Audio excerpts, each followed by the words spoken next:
Bonjour, je vais faire la correction du devoir du dernier cours. Donc, vous aviez dans votre volume la page 96 à faire. Quelle est la règle de chacune des fonctions ci-dessous? Donc, en A, on a une table de valeurs. Vous savez qu'ici, vous avez le X, ici, vous avez le Y. Donc, f de X, c'est la même chose que Y. On doit vérifier 1, est-ce une fonction constante? On vérifie si le Y est pareil partout. Effectivement, il est pareil partout, donc on a Y égale 4,5. C'est la règle de la droite, donc de ce qu'on a dans notre table de valeurs. Le deuxième, on sait que c'est une fonction constante par le dessin. Donc, on vient de trouver avec le graphique qu'on a une droite à l'horizontale, dont le Y est égal à B, c'est le format de base de la règle de la fonction constante. Le B est la valeur que tu vois avec tes yeux sur l'axe des Y, donc l'ordonnée à l'origine. Donc, la règle, c'est Y égale 35. C'est une fonction qui ne variera jamais.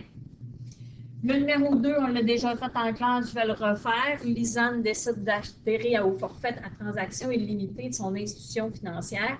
Elle paiera désormais 7,75 pour l'ensemble des transactions qu'elle effectuera dans le mois. Définir les variables X et le nombre de transactions dans le mois. Oups, transaction, OK, on va corriger notre faute. Et Y, c'est le coût qu'elle doit payer pour le mois. Donc, on écrit la règle, c'est Y égale 7,75, puisque c'est une fonction que peu importe le nombre de transactions, on aura le même coût tout le temps. Donc, si j'en fais une, j'en fais 10, j'en fais 20, j'en fais 100 des transactions, j'ai un forfait qui est constant. Le numéro C, on ne le fait pas. Quel est le domaine et l'image? On va le voir plus tard. Maintenant, la page 89, donc, si on s'en va à l'autre page, vous voyez avec vos yeux que vous avez une fonction de variation inverse, puisque vous avez une courbe qui passe dans un plan cartésien. Des élèves ont formé un groupe de musique. Ils ont déjà enregistré des compositions sur un disque compact, on s'entend que c'est vieux, dont ils veulent vendre des copies. La relation entre X, le prix de vente unitaire d'un disque, et le nombre de disques compacts que le groupe prévoit vendre, est modélisée par une fonction de variation inverse. En plus, on te le disait. Tu regardes le graphique, donc ici, on voit mal, mais on a le point 6, 600, et ici, on a le point 25, 144. Quel prix de vente unitaire le groupe doit-il fixer s'il veut vendre au moins 710 compacts? Je vous ai toujours dit que pour répondre à une question, il faut avoir trouvé la règle. Donc, si on fait la règle, il faut prendre un des couples et faire la multiplication du X fois Y. Donc, 6 fois 600, ça donne 3600. Donc, ta règle, c'est Y égale 3600 sur X. Donc, pour calculer à 700 en A, donc tu prends la règle pour calculer et tu mets que tu vends ton Y, ton nombre de disques vendus, c'est 700. Donc, tu vas remplacer le Y par 700. Maintenant, lorsqu'il est remplacé, ça s'appelle une fonction de variation inverse. Tu peux inverser le X et le Y. X est égal à 3600 divisé par 700 et ça donne environ 5 et 14. Dans cette relation, le taux de variation est-il toujours de même signe? Donc, oui, la variation est toujours décroissante, donc oui. Dans cette relation, le taux de variation est-il toujours constant? Ça veut dire, est-ce qu'il est toujours pareil? Non. Crois-tu qu'il y aura toujours au moins un acheteur pour le disque compact du groupe, peu importe le prix? Oui. Ça va?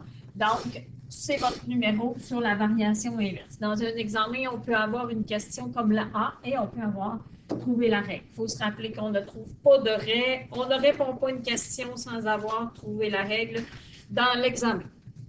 Maintenant, les couples suivants appartiennent à une fonction de variation inverse. Y égale K sur X. Pour trouver la valeur du K, il faut multiplier un couple.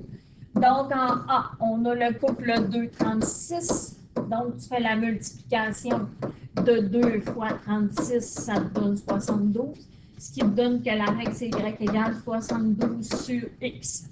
Pour retrouver la valeur du X, tu dois diviser par 9, donc ça te donne 8. Au numéro B, même chose. Donc, tu as le point 3, 16. Tu fais la multiplication de 3 fois 16, ça donne 48. Ce qui donne égal, Y égale 48 sur X, c'est ta règle. Tu divises par 24, donc ça te donne 2. Même chose au numéro C, tu as le point 4, 50. Tu fais la multiplication de 4 fois 50, ça donne 200. Ta règle, c'est Y égale 200 sur X. Tu divises en 10, la réponse, ça te donne 20.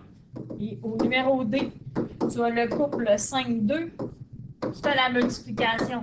5 fois 2, ça te donne 10. Donc, la règle, c'est égale 10 sur X. Et tu divises par 15, ce qui te donne 2 tiers ou 0,67. Le numéro 2, la relation entre le nombre d'ouvriers travaillant au même rythme et le temps requis pour effectuer une tâche est une fonction de variation inverse. Si 8 ouvriers prennent 30 heures, donc ça c'est un exemple, 8 ouvriers prennent 30 heures. On se rappelle qu'un exemple, c'est une coordonnée. Donc, si tu veux savoir combien il y avait d'heures au total, tu fais 8 fois 30 puisqu'on multiplie un couple, ça donne 240 heures qu'il y avait à partager. Le temps que prennent 15 ouvriers pour compléter la même tâche, donc je vais faire le C en premier. Le C, c'est de trouver la règle, donc c'est Y égale 240 sur X. Tu trouves la règle avant de répondre aux questions. Maintenant, la question A, tu prends la règle, le temps que prendront 15 ouvriers. Donc, 240 divisé en 15, ça te donne 16 heures par ouvrier.